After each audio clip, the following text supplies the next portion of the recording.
말씀 보시겠습니다. 누가복음 12장 1절에서 12절. 누가복음 12장 1절에서 12절. 제 성경이 신약성경 114쪽입니다. 한 절씩 교독하시고 마지막 절은 함께 읽겠습니다. 그동안에 무리 수만 명이 모여 서로 밟힐 만큼 되었더니 예수께서 먼저 제자들에게 말씀하여 이르시되 바리새인들의 누룩 곧 외식을 주의하라.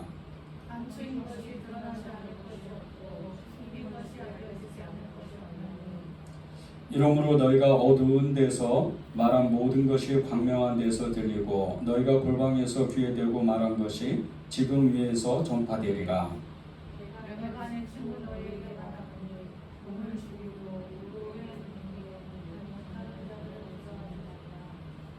마땅히 두려워할 자를 내가 너희에게 보이리니 곧 죽인 후에 또한 지옥에 던져넣는 권세 있는 그를 두려워하라.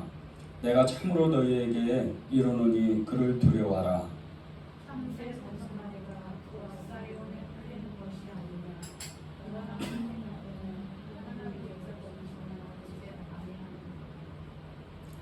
너희에게는 심지어 머리털까지도 다 세신 바 되었나니 두려워하지 말라. 너희는 많은 참새보다 더 귀하니라.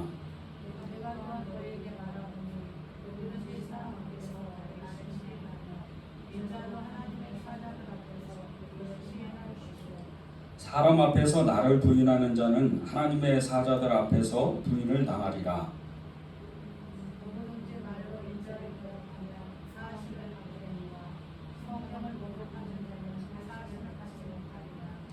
사람이 너희를 회당이나 위정자나 권세 있는 자나 자 앞에 끌고 가거든 어떻게 무엇으로 대답하며 무엇으로 말할까 염려하지 말라. 함께 읽겠습니다. 마땅히 할 말을 성령이 곧 그때에 너희에게 가르치시리라 하시니라. 아멘. 하나님의 말씀입니다. 사람이 살면서 다른 사람을 의식하지 않고 살 수만 있다면 정말 굉장히 자유로운 삶을 이렇게 살 수 있을 겁니다. 있는 그대로의 자신의 모습을 다른 사람에게 보여줄 수 있는 능력. 그 사람은 그 어느 누구와도 관계를 맺는데 그닥 그렇게 어려움을 느끼지 않고 살 수가 있는 거죠. 그런데 대부분의 사람들이 알 수 없는, 자신이 알 수 없는 그 열등감과 또 비교의식을 가지고 다른 사람과 관계를 맺고 살기 때문에 자신의 그 비교의식 때문에 정말 다른 사람과 어려운 관계, 좀 껄끄러운 관계, 그렇게 살 수밖에 없다는 겁니다. 이것이 우리가 이 땅에서 살아가는 삶 속에서의 문제입니다. 성도들 중에도 그런 사람들이 있습니다. 가정과 교회에서 행동이 다른 것과 또 다른 사람을 의식하면서 신앙생활하는 사람들이 있는 겁니다. 성도들 중에 참 이상하게 다른 사람에게 자신의 믿음이 좋다고 그렇게 자신의 믿음이 좋은 것처럼 보이려고 애를 쓰는 사람들이 있어요. 그런데 이런 사람들은 자신이 어떤 마음인지도 모르고 교회 안에서 신앙생활을 하면서 사람을 의식하는, 그 사람을 의식함으로 인해서 굉장히 이렇게 계속 자신의 마음을 꾹꾹 눌러 담아 마음을 아예 닫아버리는 그런 사람들이 있다는 겁니다. 이런 것은 일종의 비교의식인데 이 비교의식을 통해서 우리가 우리의 믿음을 점검해 봐야 됩니다. 오늘 이 문제를 다뤄보고 기도하는 시간을 갖겠습니다. 1절을 보시죠. 그동안에 무리 수만 명이 모여 서로 밟힐 만큼 되었더니 예수께서 먼저 제자들에게 말씀하여 이르시되 바리새인들의 누룩 곧 외식을 주의하라. 기적과 이적을 행하시는 예수님에 대한 소문이 온 갈릴리 땅에, 이 이스라엘 땅에 다 퍼졌습니다. 그래서 수만 명이 한꺼번에 몰려올 정도로 많은 사람들이 예수님을 찾아왔는데 그 수만 명의 군중이 한 번에 몰림으로 인해서 서로 발이 밟힐 정도로 사람이 너무 많았던 거죠. 이렇게 사람들이 많이 몰려오자 예수님이 제자들에게 한 가지 신신당부하면서 말씀을 하십니다. 바리새인들에게로 곧 외식을 조심해라. 예수님이 그 수많은 관중들이 그렇게 많은데 거기에는 그 수만 명이라고 그랬잖아요. 이 수만 명의 사람들 중에 너무나 서로 이야기를 하고 또 이동하는 그런 가운데 예수님의 소리를 못 듣는 사람도 대반입니다. 그런데 가까이 있는 제자들, 그 수만 명의 사람들보다는 가까이 있는 제자들에게 예수님이 신신당부하는 거죠. 바리새인들에게로 곧 외식을 조심해라. 이 말씀을 제자들에게 하셨던 이유는 다른 것이 아닙니다. 이 제자들이 마음을 이미 아셨기 때문입니다. 이 제자들의 마음은 교만해지기 시작했습니다.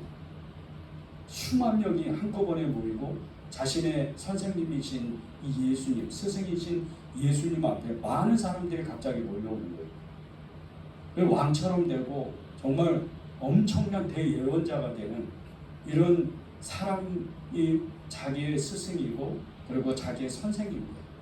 자기들의 그 스승이신 예수님과 함께 있는 자기들의 마음 가운데도 그 수만 명의 군중들이 몰려옴으로 인해서 마치 자기들이 예수님처럼 그런 믿음을 가졌다고 생각을 하는 거예요. 그러니까 예수님이 그 마음을, 제자들의 마음을 보시고 큰일 났구나. 이 친구들의 마음을 깨워줘야 되겠다. 그리고 오늘 첫 번째로 말씀하신 게 바리새인들에게 그렇고 외식을 조심해라. 그렇게 말씀을 하신 거예요. 이 바리새인들이 누굽니까? 이 바리새인들은 굉장히 경건한 사람들이에요. 성경을 너무나도 잘 아는 사람이고 이스라엘 백성의 대다수 이스라엘 백성들에게 존경을 받는 사람들입니다. 여러분이 잘 아는 이 바울 사도도 가말리엘 문파, 이 정말 바리새파 중에 바리새파인 굉장히 우리로 말하면 정말 어디 서울에 있는 인류대학 이런 데서 정말 이렇게 그 안에서도 유명한 학자 이런 사람들의 계파에서 공부를 했던 사람이 바울입니다. 이 바울이 공부했던 이 가말리엘 문파는 이스라엘 그 문 중에서도 이 특별히 이 바리새인 중에서도 굉장히 유명한 사람입니다. 그런데 이 사람들이 너무나 경건한 삶을 살고 그리고 또 그들이 이스라엘 백성들에게 대다수의 사람들에게 존경을 받았지만 그들의 삶이 이중적이었어요. 사람들 앞에서는 존경받기 원하고 높은 자리에 앉기를 원하고 그리고 사람들을 가르침으로 인해서 많은 돈을 벌었는데 정작 집에 가면 그렇게 사람들 앞에서 화려한 옷을 입고 그렇게 뛰어난 언변으로 많은 사람들을 가르치기도 했지만 집에만 가면 인색하고 너무나도 그들이 자기 중심적인 그런 이기적인 삶을 살았다는 거예요. 가난한 사람 돌보지도 않고 돈을 버는 족족이 그냥 다 자기가 가지고 감추고 숨기고 그리고 재산을 쌓았던 사람들 중에 한 사람이 이 바리새인들입니다. 그 외식을 조심하라는 거예요. 이중적인 모습, 집에서 하는 행동과 교회 와서 하는 행동이 완전히 다른 이 바리새인의 모습을 조심하라는 거예요. 사람들 앞에 높은 지위에 앉고 높은 자리에 앉고 존경을 받는 그런 교만함을 조심을 해라. 그렇게 예수님이 말씀을 하신 거예요. 그러면 우리는 어떠합니까? 우리의 모습, 우리의 신앙의 모습들은 어떤 모습일까요? 큰 교회 다니는 성도들이요 한 가지 착각하고 있는 게 있는데 교회가 큰 것처럼 자신들의 믿음이 좋다고 생각하는 사람들이 굉장히 많아요. 꽤 많습니다. 사실 그 교회가 큰 것과 그 자신의 믿음과는 아무런 상관이 없는 대로 아닙니다. 또 제자 훈련을 받고 말씀 훈련을 받고 영성 훈련 받고 선교 훈련을 받는 이런 사람들이 그 모든 훈련들을 다 받고 말씀을 잘 알고 있는데 자기들이 그 죽음을 통과하는 믿음과 같이 세계 선교를 나갔던 선교사님들과 같이 그런 믿음을 가지고 있는 줄 알아요. 사실은 아닌데 사실은 그것이 정말 포장된 믿음인데도 그것을 그 믿음이 자기 것 줄 알고 그렇게 여기는 사람들이 굉장히 많다는 거예요. 이것이 우리의 신앙의 정말 문제인 거죠. 너무나도 우리가 왜곡된 믿음을 갖고 또 정말 우리가 너무나도 이 거짓 믿음을 가지고 있는 것을 마치 진리인 양, 진짜인 양, 그것을 자기 믿음인 양 가지고 있는 사람이 의외로 많다는 거예요. 이 외식된 믿음, 그 거짓의 믿음은 금방 드러나게 되어 있어요. 2절 3절을 보시죠. 감추인 것이 드러나지 않는 것이 없고 숨긴 것이 알려지지 않을 것이 없나니 이러므로 너희가 어두운 데서 말한 모든 것이 광명한 데서 들리고 너희가 골방에서 귀에 대고 말한 것이 지붕 위에서 전파되리라. 예수님은 제자들에게 바리새인들의 외식을 주의하라고 말씀하시면서 그들의 외식이 금방 드러난다고 말씀하셔요. 그들의 외식은 금방 드러나는 거예요. 실제적으로 예수님을 잡아 죽이고 십자가에 정말 못 박고 또 예수님을 몰아붙였던, 예수님을 멸시하고 예수님을 배척했던 사람들 중에 한 사람이, 한 부류가 이 바리새인들이에요. 이 바리새인들이 자신들의 이익을 정말 이렇게 이익을 가져오는 것을 예수님이 다 또 가로챌까봐, 예수님 때문에 자신들의 그 지위를 빼앗길까봐 혈안이 된 거예요. 그런데 그 모든 것이 금방 드러나는 거예요. 그들이 결국에는 정말 로마의 그 큰 대제국의 공격으로 인해서 나라가 아예 그냥 싹 다 없어지고 이스라엘의 거의 90% 이상은 다 뿔뿔이 이스라엘 백성들은 전 세계로 다 흩어져 버려요. 대다수의 사람은 다 로마 군인에 의해서 죽어버립니다. 그들이 그렇게 정말 자신했고 그들이 그렇게 기다렸던 메시아, 자신들이 그렇게 희망을 가졌던 절대 이스라엘은 선택받은 백성이라 망하지 않을 것이라는 그 마음으로 백성들을 가르쳤지만 그것은 거짓이었어요. 그런 모든 것이 그냥 다 드러나는 거예요. 감추인 것이 드러나지 않을 것이 없고 숨긴 것이 알려지지 않을 것이 없다. 감추어졌는데 꼭 정말 숨기고 숨겼는데 때가 되니까 금방 드러나거든요. 우리의 믿음도, 우리의 거짓의 믿음도 정말 어느 때가 되면 그냥 드러나게 되어 있습니다. 진리는 그대로 남는 거예요. 마지막에 진리 가운데 서 있는 사람은 그 믿음 때문에 정말 옷이 너무나 낡고 헤어진 옷을 입고 있다 할지라도, 형편과 처지가 너무나 어렵다 할지라도 그 사람이 하나님 앞에 의인으로 서 있고 진리 가운데 서 있다면 그 사람은 하나님 앞에 빛난 사람으로, 그렇게 거룩한 증인으로서 하나님 앞에 온전하게 담대하게 나아갈 수 있는 거예요.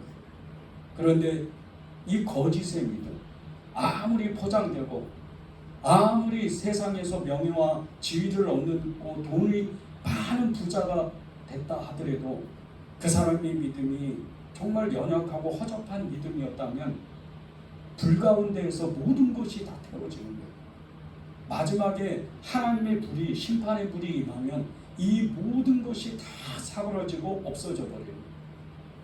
그리고 그나마 그렇게 화려하게 입었던 자신의 그 허영, 자신의 그 거짓 믿음의 옷을 입었던 것조차도, 그렇게 화려한 그 옷이라도 그 불 가운데에서 완전히 다 타버리고 벌거벗은 모양으로 하나님 앞에 쓰는 겁니다.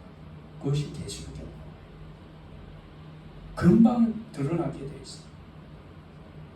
자기가 어떤 믿음을 가지고 있는지 집안에서 정말 가까운 사람들끼리, 형제와 자매들끼리 소곤소곤했던 말이 그 어두운 데서 말하는 것이 광명한 데서 많은 사람들 앞에서 다 들릴 정도로, 그 골방에서 얘기했던 것이 지붕 위에서 소리 치는 것처럼 다 사람들이 금방 알게 된다. 그 거짓이 그대로, 그 연약함이 그대로 드러난다.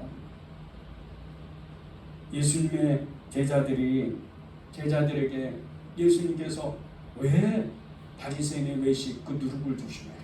그렇게 말씀하신 것은 이 누룩은 사실은 이렇게 엄청나게 금방 번지는 성격이 있어요. 우리가 이렇게 좋은 음식을 만들거나 그렇게 했을 때 이 누룩은 정말 너무나 이 효과적인 그런 아주 그냥 첨가물이 되죠. 그런데 죄도 그렇다. 이 죄가 한번 번지기 시작을 하면요, 엄청나게 그 강력한 효과를 나타내요. 거짓 믿음도 마찬가지예요. 이런 거짓 믿음도, 이런 외식된 믿음도 똑같다는 거예요. 중국에 요즘에요, 뉴스를 보면 이 중국에 아파트를 지었는데 얼마 안 돼가지고 그냥 한 번에 그냥 순식간에 무너지는 이런 뉴스가 한 번도 아니고 여러 번 이렇게 나오는 것을 보았어요. 그것도 지역도 다 달라요. 워낙 중국 땅이 크니까. 그런데 그렇게 잘 졌던 아파트들이 왜 갑자기 순식간에 무너지냐 말입니다. 부실공사죠. 기초를 잘못 세우는 거예요. 우리의 믿음이 기초를 잘 세우지 않으면, 우리의 믿음이 정말 예수 그리스도의 십자가의 그 기초석으로 온전히 주님의 반석으로 세워지지 않으면, 때가 되면 바람이 불고 창수가 나고 큰 홍수가 나면 그냥 집터가 무너지는 것 같이 한 번에 다 사라져버리고 만다는 거예요. 이 중국에 무너지는 아파트들처럼 말입니다. 이렇게 바리새인들의 그 외식하는 이 마음, 그것을 예수님이 조심하라는 것은 사실은 그 마음 가운데 두려움이 있다는 거예요. 두려워하기 때문에, 두려운 마음이 있기 때문에 자꾸 자기를 포장해요. 바리새인들이요, 대제사장의 무리들, 그리고 서기관과 율법교사들, 로마가 그렇게 엄청난 이 대제국이 이스라엘을 식민지로 삼아서 다시는 이제 이 나라가 회복되지 않을 것을 그들이 어느 정도는 알고 있었어요. 실제적으로 AD 70년에 티토 장군으로 인해 가지고 이 이스라엘은 완전히 망합니다. 그런데 이미 예수님 당시에 이 바리새인들과 그리고 이 서기관과 율법교사들은 이미 나라가 기운다는 걸 알고 있었어요. 망해가고 있다는 걸 알고 있었어요.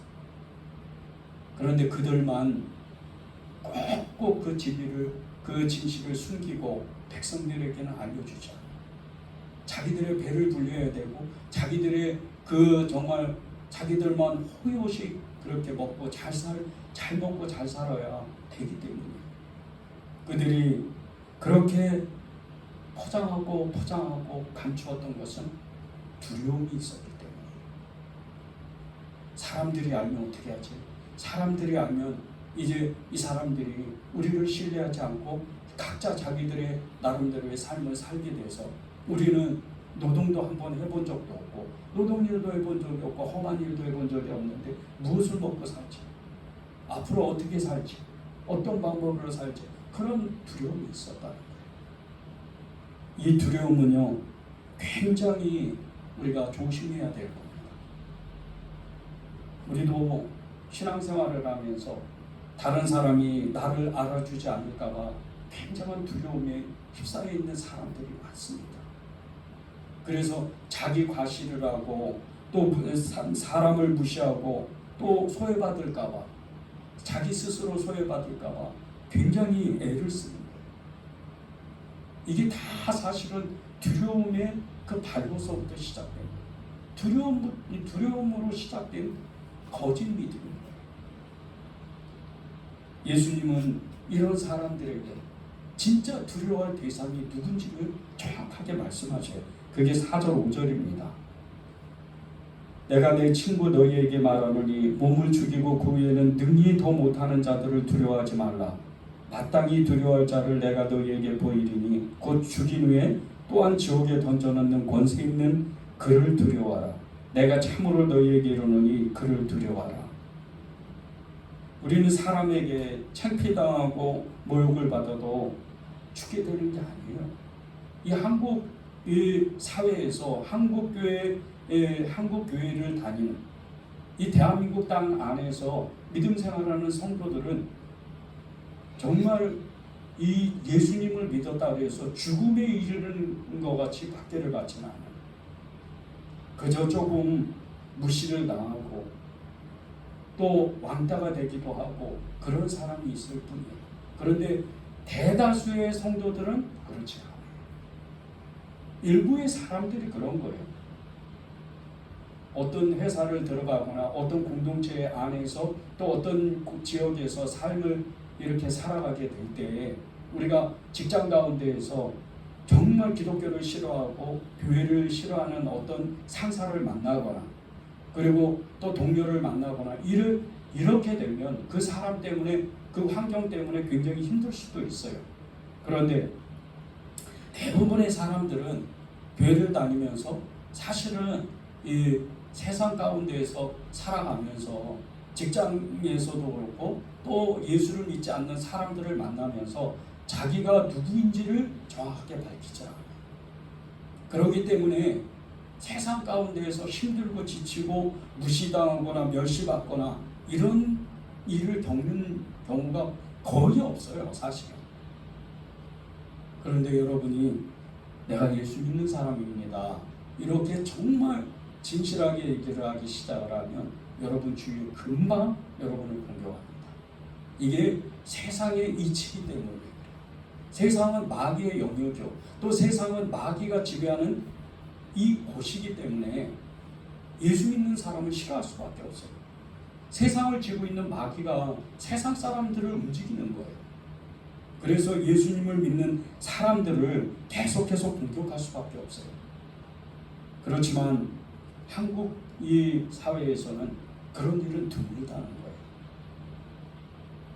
우리가 왜 세상을 두려워합니까? 우리가 왜 세상을 무서워해야 돼요? 4절 보세요. 내가 내 친구 너희에게 말하노니 몸을 죽이고 그 외에는 능히 더 못하는 자들을 두려워하지 말라. 중동 땅이나 아프리카나 이렇게 핍박받는 이런 곳에서, 북한 땅이나 이런 핍박받는 곳에서 정말 예수님 믿었다 그래가지고 고통받는 이 사람들에게 정말 몸을 죽이고 그 위에는 더 이상 어떻게 하지 못하는 그들을 두려워하지 말라고 그렇게 말씀하시는데, 우리는 실제적으로 우리의 몸을 죽이지도 못할 뿐더러 그 후에도 어떻게 하지 못하는 세상 가운데에서 우리는 살고 있다는 거예요. 근데 우리가 왜 두려워하죠? 직장의 상사가 우리를 힘들게 하는 것 때문에, 예수 믿는 것 때문에 직장의 상사가 힘들게 우리를 어렵게 합니까? 그런 분들도 있을 수도 있어요. 그러나 대부분의 사람은 그렇지가 않다는 거예요. 근데 뭐가 두렵죠?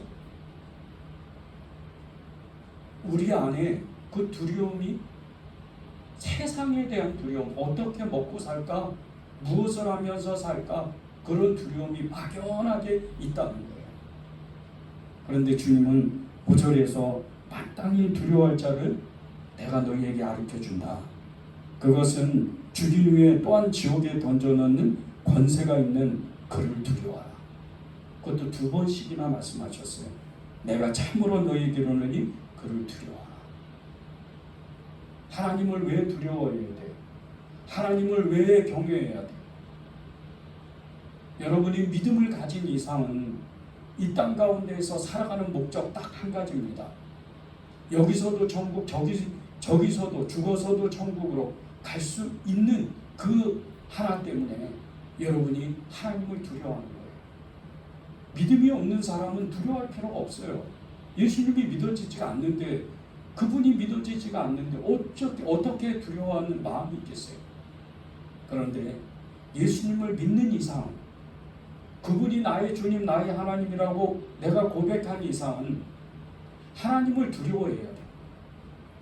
그분은 이 땅 가운데에서 나의 삶도 인도하시지만 내가 죽어서도 나의 영혼을 천국과 지옥으로 인도하시는 분이에요.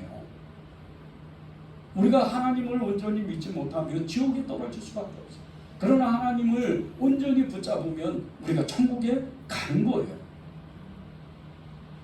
근데 그분을 두려워하지 않는다면, 그분을 우리가 경외하지 않는다면 그것은 나는 믿지 않은 사람이에요, 이렇게 얘기하는 것과 똑같은 거예요. 사실 나는 안 믿어요, 교회를 다니면서 나는 안 믿습니다, 이렇게 말하는 것과 똑같은 말인 거예요.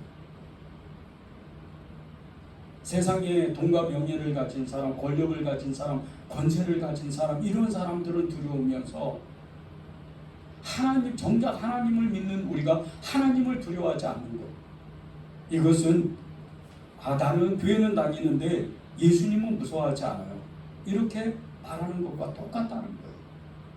여러분이 신앙 정체성을 바르게 가지고 있어야 돼요. 두려워할 대상은 세상과 세상 사람들이 아니에요. 우리는 하나님을 두려워해야 돼요. 그분을 두려워하는 거예요. 세상에서는 우리가 지혜롭게 행동하는 지혜가 필요할 뿐인 거예요. 그래서 주님께서 마태복음 10장 16절에 이렇게 말씀하신 거예요. 그러므로 너희는 뱀같이 지혜롭고 비둘기같이 순결하라. 예수님이 제자들을 전도하러 보내실 때 너희들이 이렇게 제자들이 나아가는데, 그 문 밖을 나가는데 너무 치근해 보이는 거예요. 너무 안타까워 보이는 거예요. 마치 세상 가운데 정말 어린아이를 내보내는 것 같이 그렇게 불안하셨어요. 그래서 하나님, 예수님께서 말씀을 주신 거예요. 너희는 뱀과 같이 지혜롭고 비둘기같이 순결해야 된다. 그래야 너희들이 세상을 이길 수가 있는 거야. 전도할 수가 있는 거야. 여러분들도 다 전도자예요. 여러분이 인정하든 인정하지 않든 여러분이 예수님 안에 충만히 거하고 예수님으로 완전히 옷을 입고 예수님으로 차고 넘치고 성령으로 충만한다면 여러분이 가장 먼저 나타나는 현상이 내가 믿는 예수 그리스도를 누군가에게 전할 수밖에 없어요. 그것은 하나님의 진리이기 때문이에요. 그런데 그냥 보내주시지 않는다는 거예요. 뱀처럼 지혜로운 그 지혜를 주시고 비둘기처럼 순결한 마음을 주신다는 거예요. 세상을 이길 수 있는 믿음을 주신다는 거예요. 하나님을 두려워하는 게 다른 게 아니에요. 무서워하라는 게 아니에요. 하나님은 무서운 하나님이 아니에요. 심판하고 무조건 잘못하면 지옥으로 보내고 막 불을 던지고 이러는 분이 아니에요. 그분을 두려워하는 건 우리의 영혼이 있고 우리의 육신이 있기 때문에, 우리의 육신은 죄에 가득하고 우리의 영혼은 하나님을 갈망하고 주님을 소망하기 때문에 우리가 이 영과 육이 충돌하는 이 가운데서 하나님을 붙잡아야 되기 때문에 그분을 두려워하면 우리의 영이 육을 계속해서 지배할 수 있는 거예요. 그렇기 때문에 우리가 믿음으로 살 수 있는 거예요. 하나님을 두려워하면요, 하나님이 거룩하신 것 같이 내가 거룩하니 너희도 거룩하라, 그렇게 말씀하셔서 우리를 거룩하게 만들어요. 거룩하신 하나님을 두려워하는 거예요. 마귀는요, 저와 여러분을 계속해서 넘어뜨리려고 지금도 애를 써요. 여러분 중에요, 혹시 이 예배를 드리다가 다른 생각을 하거나 오늘 목사님 말씀이 왜 저래? 이렇게 생각을 하거나 말씀에 집중하지 못하거나 예배에 집중하지 못한다면 그건 반드시 마귀가 하는 일이에요. 말씀의 진리는요, 다른 게 아니에요. 설교를 잘한다고 말씀이 들어오는 줄 아십니까? 은혜로운 말씀이라고 그 말씀이 여러분 안에 들어오는 줄 아세요? 여러분이 마음 자세가 하나님의 그 마음으로 충만해야지만, 그리스도 예수님의 마음을 품어야지만 여러분의 그 말씀이 어린아이가 전해도 하나님의 말씀으로 심장에 박히는 거예요. 마귀는 그렇게 교묘한 존재예요. 여러분의 그 말씀이 심령에 떨어지기 이전에 말씀을 쪼아가려고 계속해서 마음을 어렵게 하거나 육신을 아프게 하거나 그리고 생각을 막 어지럽혀요. 이게 마귀가. 이 마귀는 믿는 사람이, 세상 사람들은 아예 그냥 제쳐놓고 믿는 사람들을 계속해서 넘어뜨리려고 애를 써요. 그런데 마귀가 제일 잘하는 게 두려움을 주는 거예요. 믿는 사람들에게 두려움을 줘요. 이것에 속으면 안 돼요. 이것에 속으면 외식하게 돼요. 이것에 속으면 나를 자꾸 포장하게 돼요. 무엇을 두려워합니까? 돈이 없어서요? 환경이 어려워서요? 살기가 퍽퍽해서요? 아니에요. 믿음이 없는 거죠. 믿음이 없으니까 두려워하는 거예요. 그분을 믿으면 돈이 많으면 좀 편하죠. 환경이 좋으면 좀 편해요. 그러나 돈이 없으면 없는 대로 사는 거예요. 저도 마찬가지예요. 저도 금방 믿음을 놓아버리면 앞으로 어떻게 해야 되지? 이 교회는 어떻게 될까? 계속 두려워요. 그럴 때마다 깨닫는 것이 있어요. 그래서 예수님을 붙잡으라고, 예수님을 바라보라고 하는 거야. 예수님과 동행하라고 하는 거야. 예수님 곁에 붙어있고 예수님과 완전히 하나 되면 두려울 것이 없어요. 없는 것도 있는 것처럼 다 만드셔요. 하나님. 그런 하나님이 그분을 두려워하는 거예요. 예수님은요, 그것을 아시고 저와 여러분에게 이 두려움을 이기라고 말씀하시는 거예요. 4절 5절을 다시 한번 읽어보겠습니다. 내가 내 친구 너희에게 말하노니 몸을 죽이고 그 위에는 능히도 못하는 자들을 두려워하지 말라. 마땅히 두려워할 자를 내가 너희에게 보이리니 곧 죽인 후에 또한 지옥에 던져넣는 권세 있는 그를 두려워하라. 내가 참으로 너희에게 이르노니 그를 두려워하라.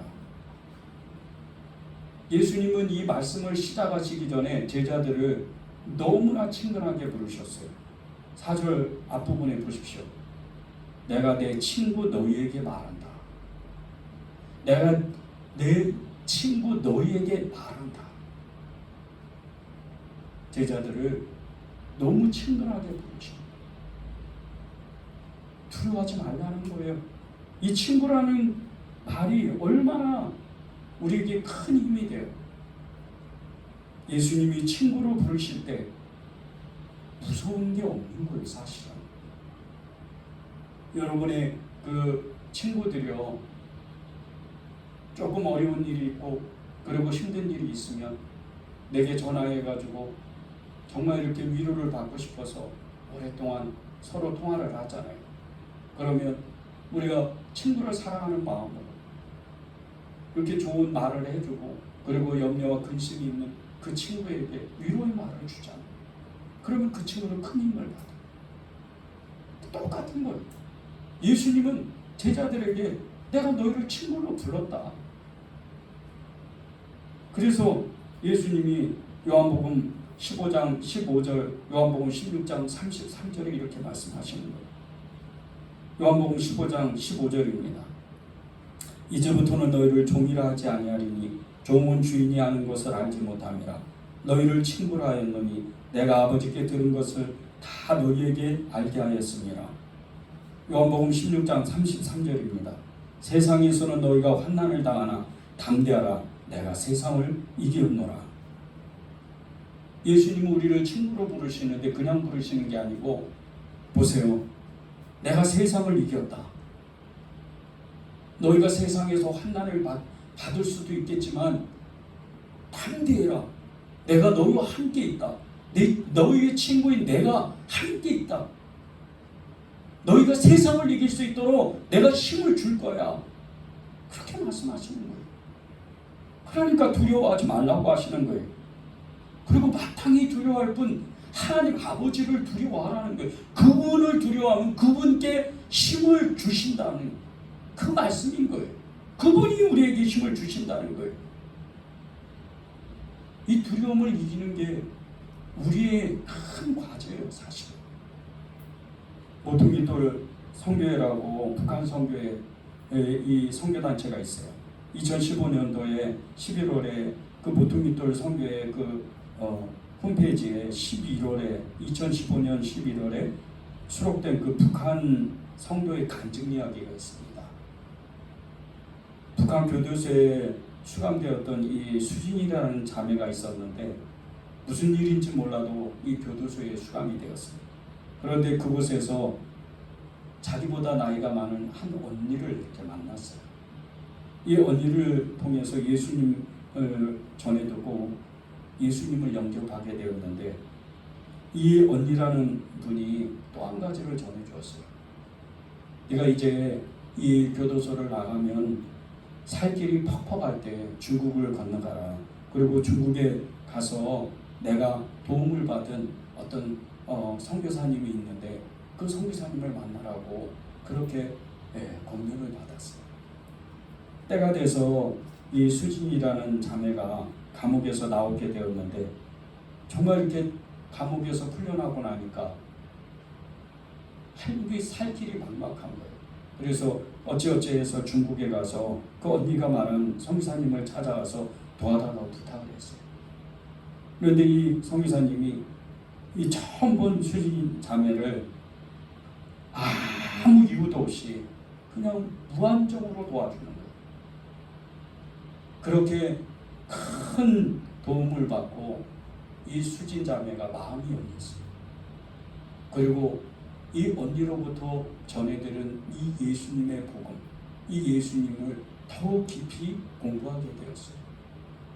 그리고 이 성기사님을 통해서 정말 제자 훈련을 받고 그 믿음이 엄청나게 자랐는데 이 수진 자매가 복음을 듣고 다시 북한으로 들어갔어요.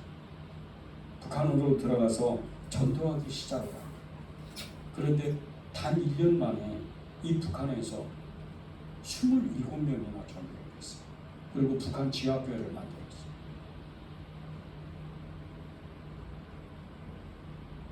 그러기 전에 이 북한에 건너가기 전에 중국에서 북한 지하교회에서 예배를 드리는 첫 예배를 드릴 때 이 수진 자매가 너무 두려웠어요. 엄청나게 두려움이 있어요. 혹시 이 중국 관원에게 잡히면 북한으로 가서 수용소로 끌려가는 것은 아닙니다. 그런 두려움에 그 심한 신변의 두려움을 무릅쓰고 예배에 참석했는데 교도소에서 감옥에서 그 언니에게 들었던 예수님 그리고 선교사님에게 더 깊이 자세히 공부했던 예수님 예배에 참석하자마자 하나님을 뜨겁게 지하교회에서 너무나도 작은 소리로 찬송을 부르는 그 성도들 가운데 거기 앉아 있는데 자신이 알지 못하는 분들이 하나님없이 그리고 하나님을 너무 정확하게 만났어요. 성령의 역사가 이 자매의 표현에 의하면 정말 불같이 임합니다. 그 장소에서 예배 한 번 참석. 그리고 이 수진 자매는 완전히 변화됐어요. 북한으로 돌아가서 생명을 걸고 복음을 전하고 27. 북한에서 27명이며 이거는 이 남한 땅에서는 수만 명. 엄청나요. 성경책을 들고만 있어도 성경책이 그 가정이 있기만 해도 수용소로 바로 그걸 보이고 해서 그런 엄청난 역사가 있는데 이제 사람들이 27명이나 전도했지만 다 모여서 예배를 들을 수가 없어요. 들킬까봐 여기 5명 여기 7명 이런 식으로 순회를 하면서 이 수진 자매가 예배를 인도하기 시작했어요. 그런데 예배를 인도할 때마다 자신의 마음이 너무 안타까운 거예요.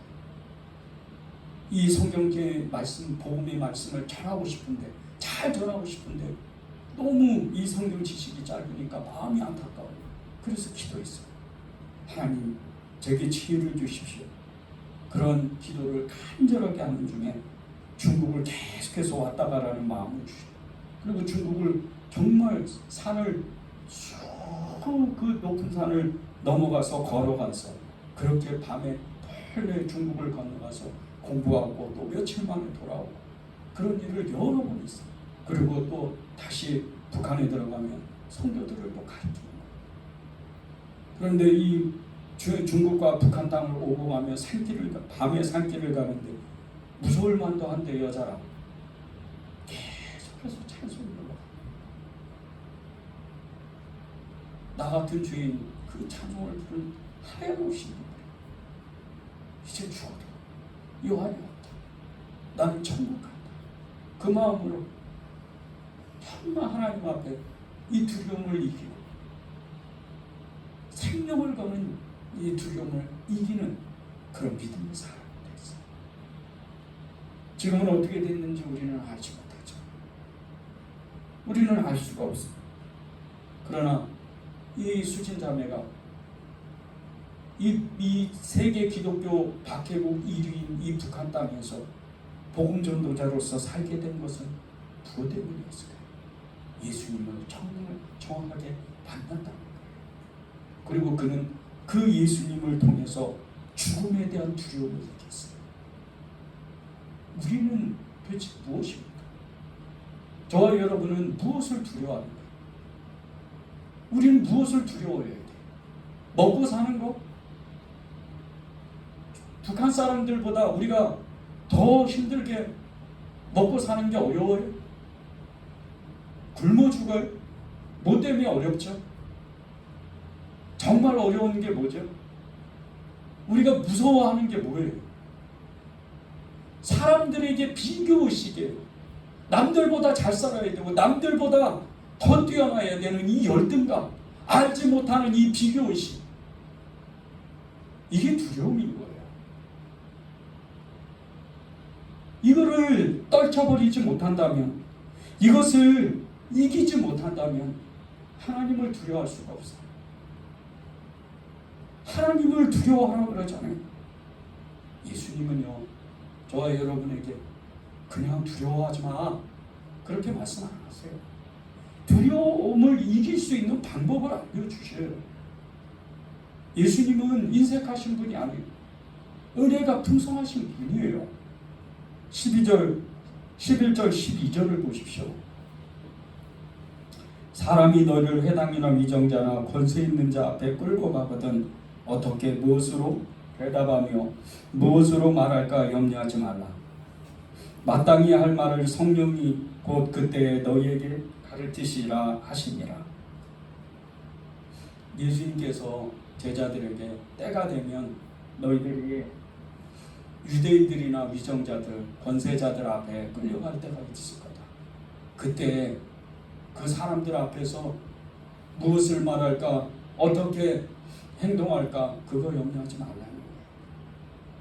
너희들이 정말 하나님을 두려워하면 그 하나님의 두려운 그 은혜로 말미에서 성령의 강력한 역사가 임하는데, 그 성령님께서, 너희 안에 계신 그 성령님께서 무엇을 말할지, 어떻게 행동할지 그것을 알려주신다. 그 말씀하십니다. 여러분은 어때요?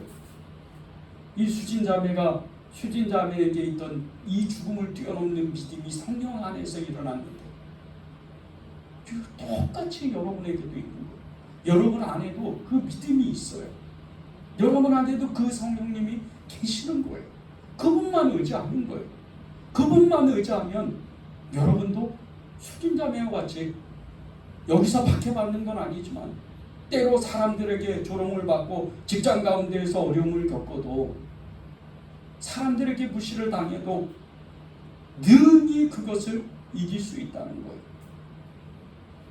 성령을 의지하십시오.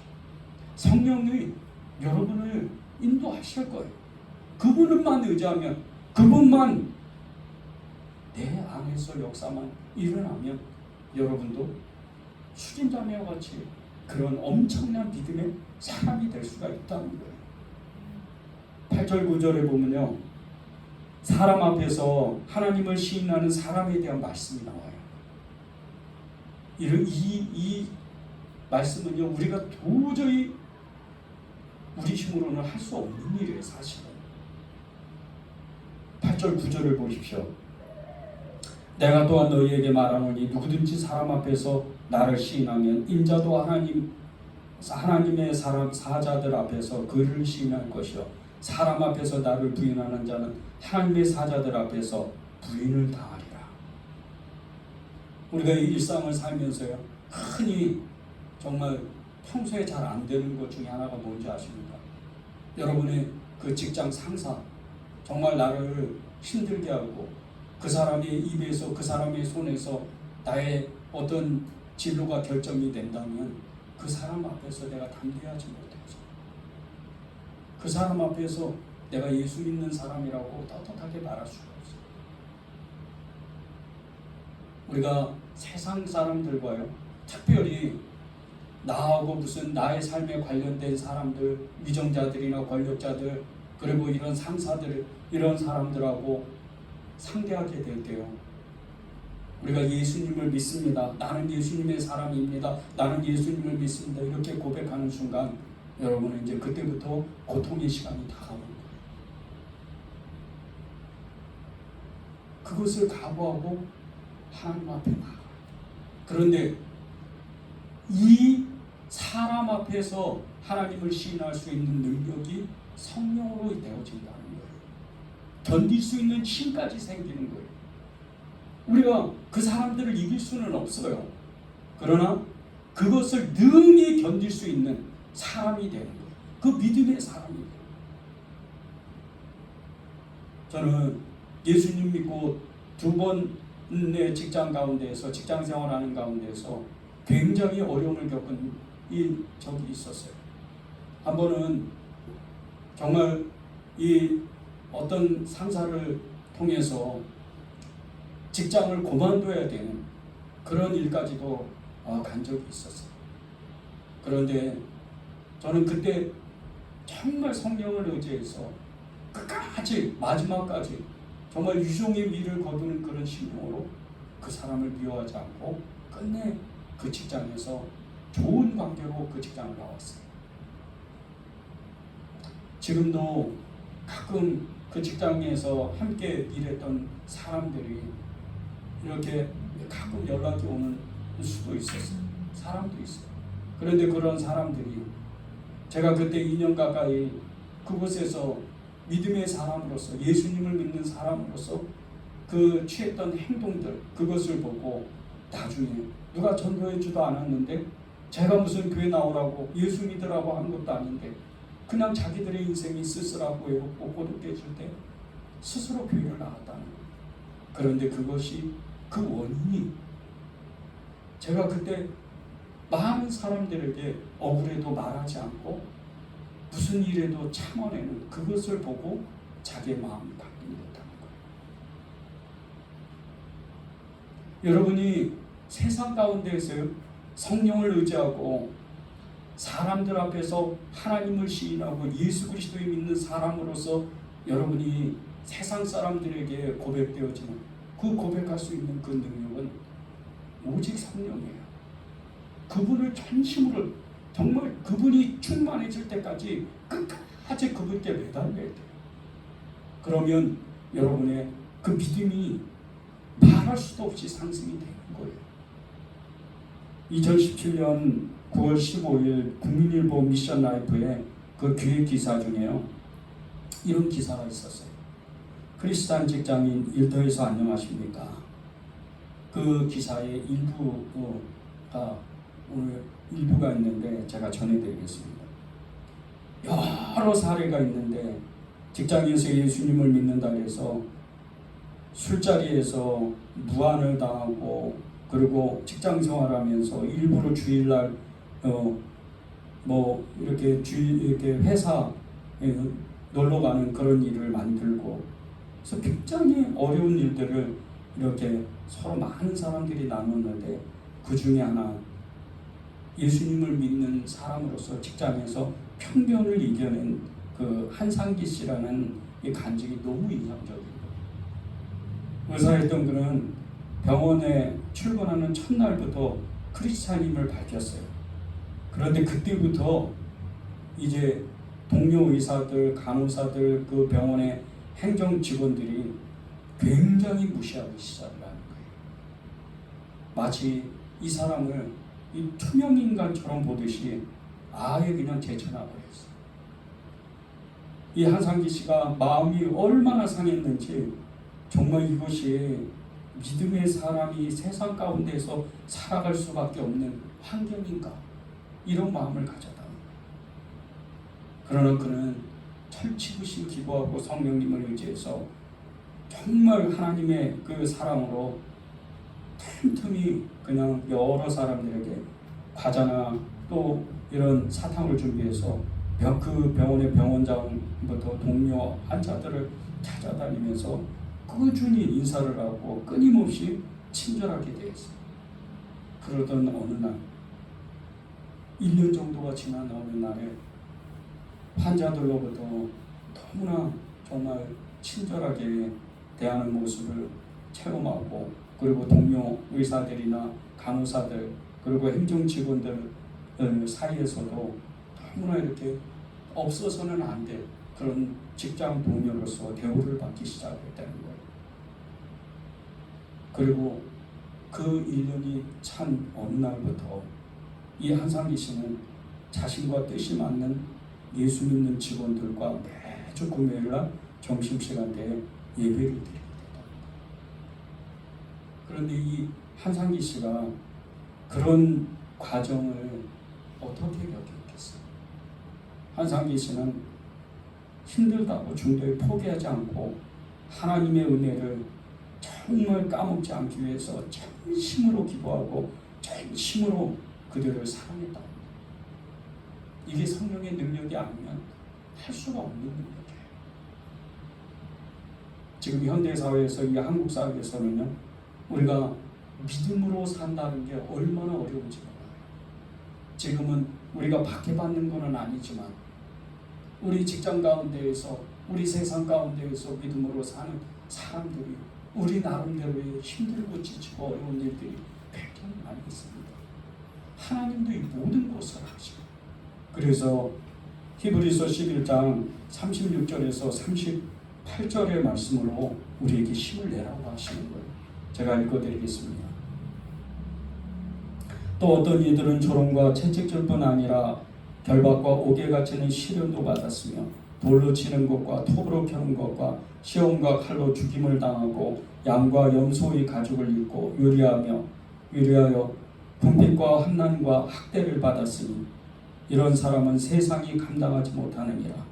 그들이 광야와 산과 동굴과 토굴에 유리하였느니라. 비록 초대교회 사람들이 산속에서 토굴을 짓고 동굴에서 살고 그렇게 쓸쓸하고 외롭고 핍박받고 박해받으면서 죽음의 위협 가운데서 살아갔지만 세상이 감당하지 못한다. 지금도 이러잖아요. 여러분은 이 세상의 빛입니다. 이 세상의 소금이에요. 그런 여러분들이 무엇을 두려워하겠어요? 세상을 두려워해요? 세상의 그 영에 사로잡혀 있는 그 세상 사람들을 두려워해요? 아니요. 그들을 불쌍히 여겨야 돼요, 오히려. 그리고 하나님을 정말 의지하는 거예요. 하나님만 정말 두려워하는 거예요. 그것이 오늘 여러분들에게 바리새인과 같이 외식하지 않고 그렇게 믿음으로 정말 온전히 살 수 있는 방법이라는 거예요. 그것을 도와주시는 것은 성령이세요.